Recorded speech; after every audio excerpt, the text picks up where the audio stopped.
Anong mensahe ang kailangan marinig ng mga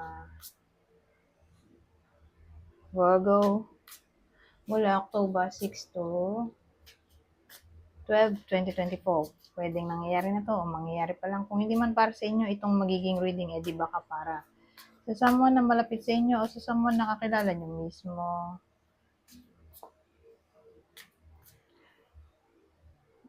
Baka may lumabas na gender mamaya, gawin nyo na lang energy, masculine at feminine energy.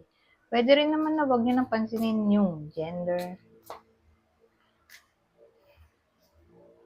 Hindi ko alam kung anong lalabas, kung positive ba o negative ang magiging reading. Depende sa kung anong mapipick up kong energy. So, magsimula na tayo. Anong combination to gift litigation? Baka ito yung wish ng iba sa inyo na makuha na nila ang kanilang justice.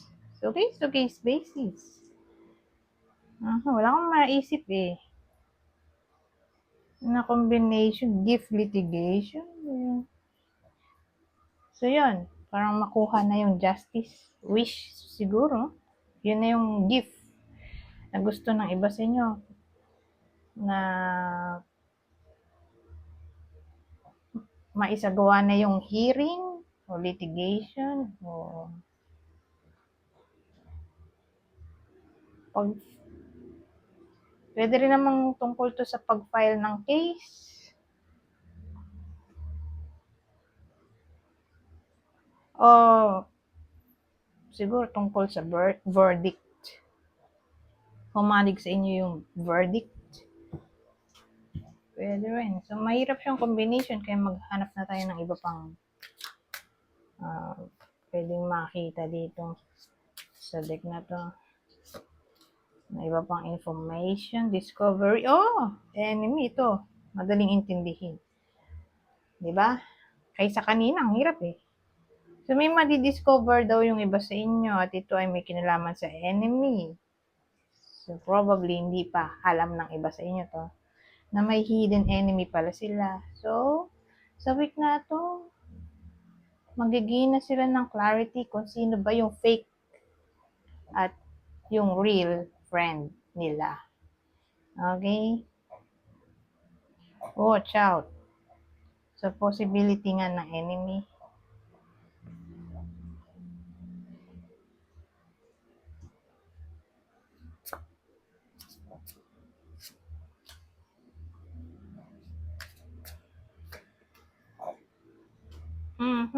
So, ito na ruin naman. Tapos, betrayal. Ano to?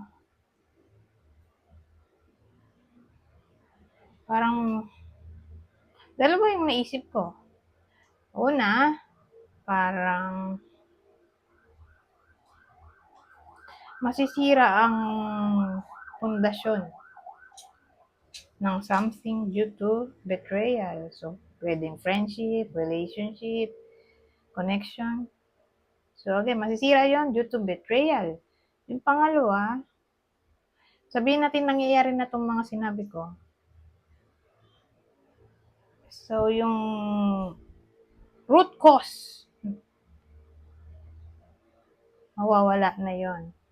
Yung root cause na nagkakos ng betrayal, mawawala na yon. Madi-destroy. So, case-to-case basis, pangit lang siya kung hindi pa nangyayari. Pero kung nangyayari na, dun siya positive. Sa madaling salita.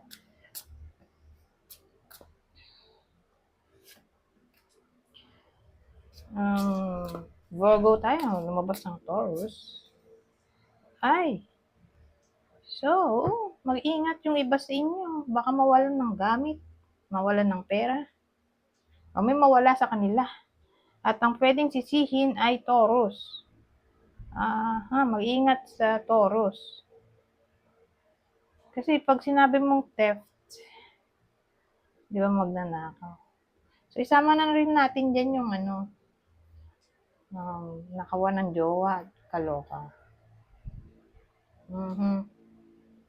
So, overall na yan, na pag nanakaw, mag-ingat. So again, either ito yung magnanakaw o siya yung mananakaw. Sabihin natin karelasyon, di ba?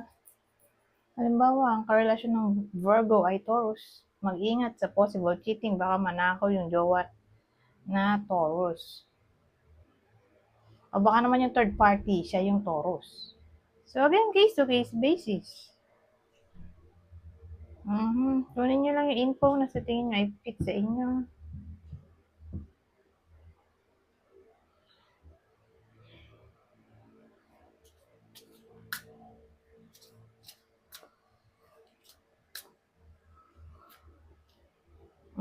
So ngayon, Leo naman.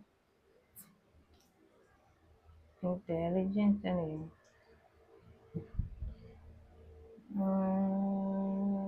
Ano yan? Virgo tayo, lumabas ang Leo. O, ayan.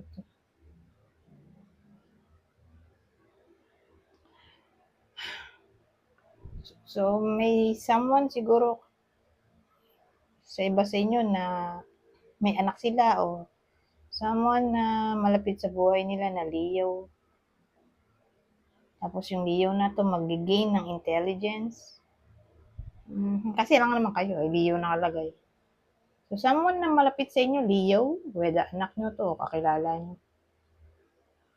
Ngayon nga, mag-gain ng intelligence. So, ibig sabihin, may new idea siya maiisip o magiging somewhat popular siya dahil sa kanyang intelligence. O sisikat siya doon sa kanyang classroom dahil siya panalo, dahil lagi siyang number 1. Ganon. Sa klase. Magiging matalino siya. So, kung may anak kayo, o malapit sa buhay nyo, ayan nga, magiging matalino sa week na to.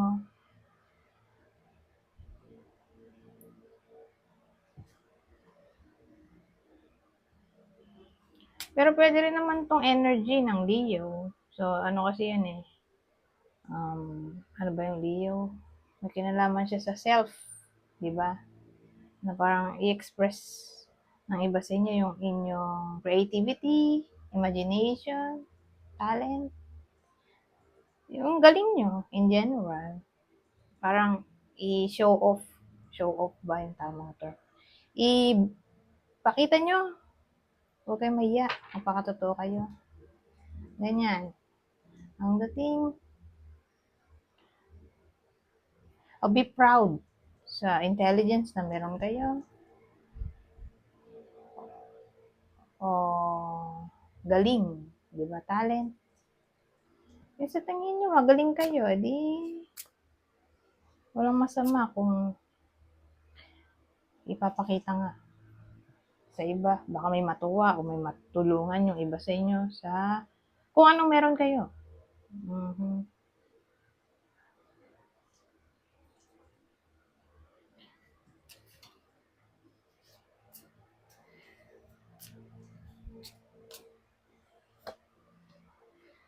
Oh, the man's wish. Ano naman yan? Ang pangit ng combination. Biruin mo, the man's wish, maliciousness. Sa motibo niyan, masama. Di ba? Malicious eh. Ka din oh. So, mag-ingat yung iba sa inyo. Kasi may malisyosong tao dito. O masama ang budhi. Parang may evil wish siya eh. O intention. At ang intention ay gumawa ng kalokohan. So, whether babae kayo o lalaki, mag-ingat sa taong to. Paano makikilala yan?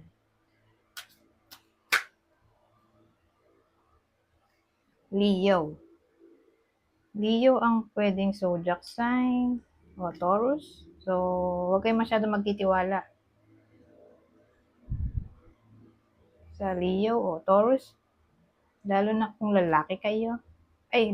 Lalo na kung lalaki yung tao. Dahil lalaki rin to. Whether babae o lalaki yung nanonood. Huwag kayong magtiwala sa lalaki. Dahil lalaki rin to. Lalo na nga kung ang zodiac sign ay Leo, Taurus, parang siya mapagkakatiwalaan. Masama ang budhi niya. Parang masama ang hangarin.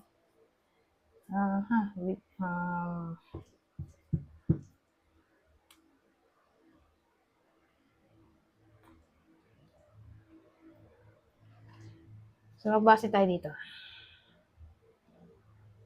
Lalo na siguro kung ex to na gusto makipag-ayos. O anyone na lalaking gusto makipag-ayos kung naging kaaway o nagkaroon ng misunderstanding.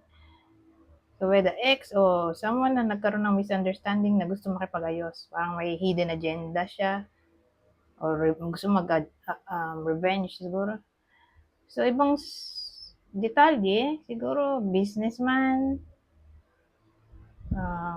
mayaman, may anak, kasal. So, kunin nyo lang yung info na sa tingin nyo ay fit sa sitwasyon nyo. May stable job, may position, may impluensya. Ayan. Yan yung pwedeng description ng taong to. Anyways, punta tayo dito. Ito ang last deck. Understanding. Unity. So, sa madaling salita, ina-encourage ang unity. So, paano makukuha yung unity? Sa pamamagitan ng understanding. Parang magkaroon ng balance. Di ba?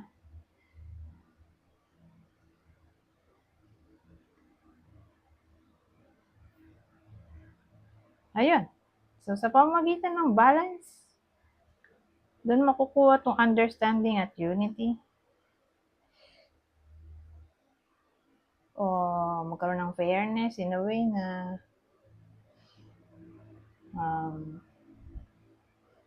kunin ang information ng lahat ng tao o ng both side kung nagkakagulo. At doon magbase ng understanding. Pero kung magka-problema man, siguro alamin ng bawat side. Understanding unawain ng bawat side. Para magkaayos pa.